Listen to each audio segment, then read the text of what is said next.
For today's headlines, Inday consolidating forces. PDP-Laban puts faith in Sara-Digong. Saboteurs seen behind outages. Keng drops Ressa case. Sinovac acceptances gets World Health Organization boost. Lead actors find respite in MMK episode. PBA frowns on Kiefer's Japan stint. Dante now over coastal waters of Northern Zambales. Good morning, I am Sandalocos and you are watching Tribune News on Q. Today is Thursday, June 3, and now the news. Like in a game of chess, Davao City Mayor Sara Duterte Carpio has been moving her pieces silently and deftly to checkmate all rivals for the presidency. Albay Representative Joey Salceda confirmed in a television interview that President Duterte's daughter has been consolidating forces to mount her presidential bid in next year's national elections. For Salceda, the handwriting on the wall has been all too clear, with only Duterte Carpio's choice of running mates still to fall into place, like a jigsaw piece completing a final political picture. Or it may be a clear case of the Philippines' dominant political party, headed by her father, President Rodrigo Duterte, paving the way for what political analysts see as an unbeatable Duterte-Duterte tandem.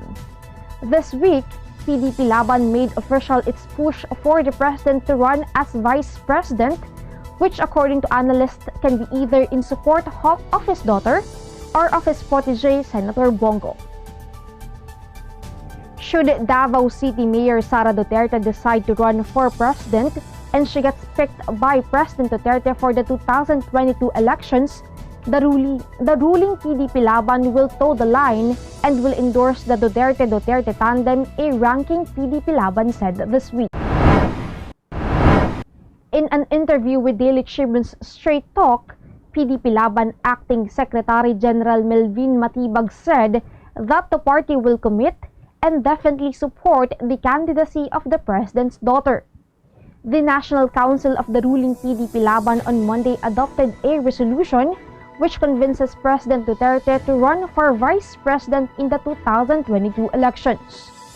During the council meeting in Cebu, PDP-Laban Vice Chairman Energy Secretary Alfonso Cusi approved the motion set by Party Vice President for External Affairs Raul Lambino to adopt the resolution.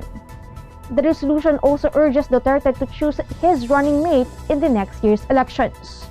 Some groups have been pushing for the presidential bid of Mayor Duterte as well as of that Senator Bongo, Duterte's former top aide. In other news, foul play was seen by some energy stakeholders and government officials on the unexpected 2-hour-long power interruptions in Luzon on Tuesday, when Energy Secretary Alfonso Cusi presided over the controversial assembly of the ruling PDP-Laban Executive Council. It was meant probably, they said, as to embarrass him. Cusi meanwhile said the government will look into the cause of the outages. He has asked the Energy Regulatory Commission, the Philippine Competition Commission, and the Department of Justice to assist the Jew in the case build-up of any violation of law or other policies, such as DC 2020-02004, which provides guidelines on the planned outage schedules. The Luzon grid grappled with power reserves on Tuesday, resulting in up to 2 hours of brownouts. Tribune News on Q will be back after these reminders. Hatch something big! The all-new Honda City hatchback with 4 seating modes. Utility mode, long mode, tall mode, refresh mode. The all-new City hatchback. Hatch more life!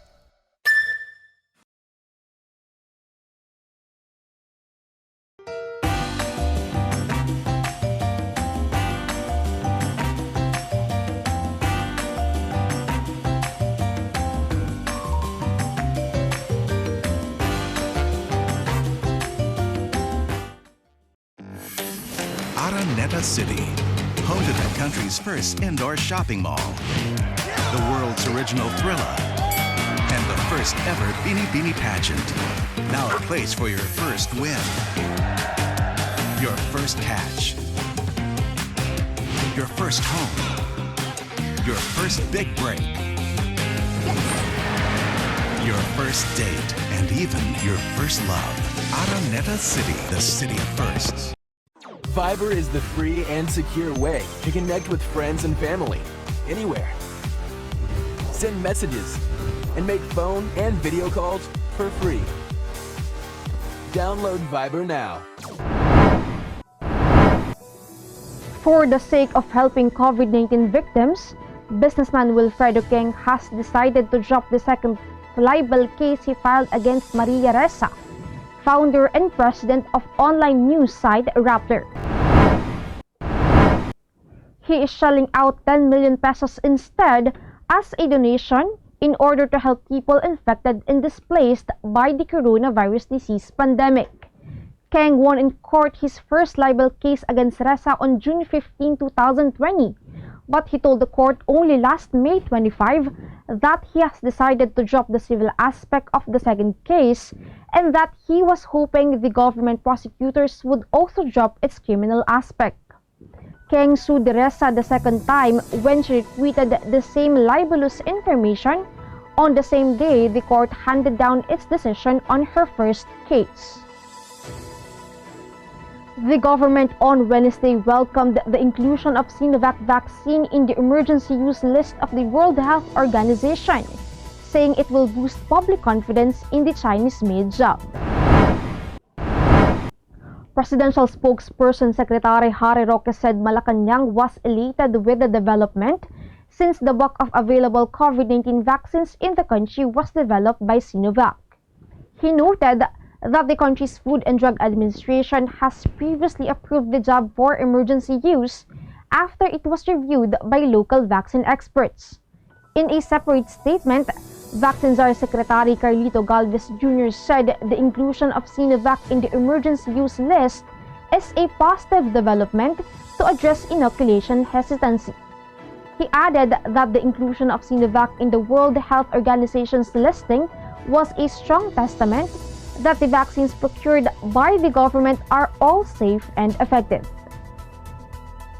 In showbiz, actors Kim Molina, Pepe Herrera, and director Raz De La Torre did not expect to find a safe space, a place of comfort and escape in working together for an upcoming Maala Mo Kaya episode. Working together enabled them to release all their pent-up emotions, the actors revealed during a recent chat with media for the episode entitled 14 Years of Love. A reliable source told Daily Tribune that the Kim-Pepe-Raz tandem was indeed seamless. The actors worked collaboratively with the director and were able to be themselves while doing a scene because, according to the source, they shared the same humor with the real-life Rose and JR. They strayed from the script and did ad-libs that were approved by the director. They also built their characters accordingly given their training in theater. We will be back. Stay with us. Manong Joe po! At Ate Maita, Matapos ang magkasunod na buwang pagbaba, bagyang tumaas ang overall electricity rates ng halos 9 centavos per kilowatt hour ngayong buwan. At paalala lang po, maging energy efficient po tayo. lalo pag mainit. Dahil mas hirap ang appliances at mas makonsumo. Buti may bright ideas tayo na based sa Meralco Power Lab tests. Engineer Alfred? Alam niyo ba, ang lumang aircon, mas mataas ang konsumo. Up to 682 pesos ang dagdag kada buwan kumpara sa bago. Mas energy efficient kasi ang technology ng bagong aircons. At kung inverter, pwedeng lampas 1,000 pesos ang savings per month. Piliin din yung may horsepower na sakto sa laki ng kwarto. Kung hindi, halos 1,000 ang extra gastos buwan-buwan. Sundan ang tips na to. And visit our website para you have the power this summer.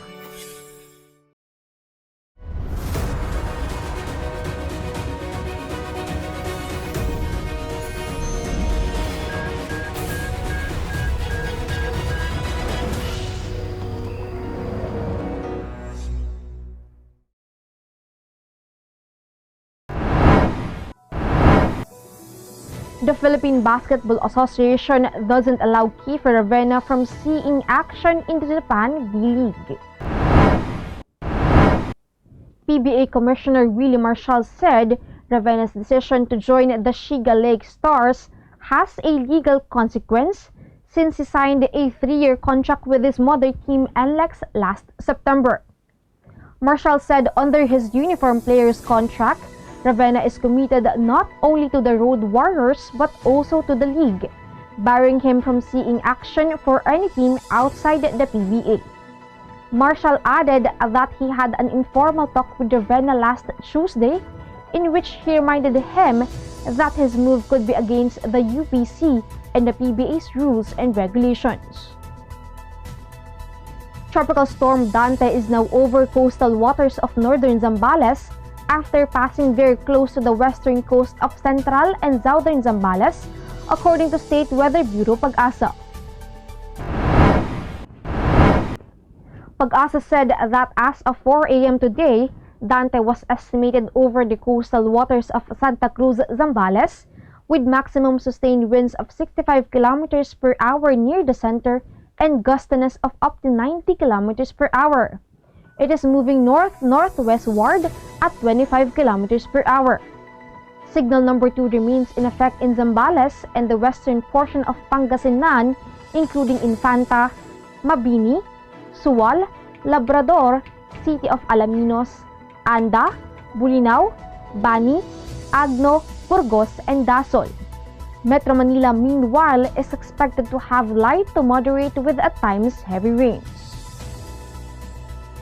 And that wraps up the stories this morning.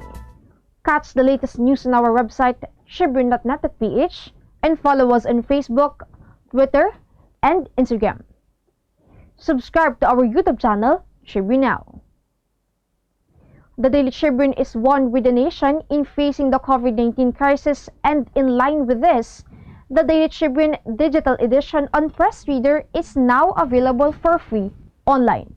You can also download the Daily Tribune app on Apple Store or Google Play to get the latest and most comprehensive news online. Daily Tribune is also inviting everyone to join its community Viber Kachibu to get updates on the freshest and hottest news and entertainment stories of the day. Tarsico emoticons are also available on our community Viber. Just visit the sticker store and search for Kajibu Community. And before we go, we would like to thank the SM Store and Araneta Center. Again, this is Sandy Lucas and you are watching Tribune News on Q. Stay safe, stay healthy, and stay at home. Good morning and have a nice day.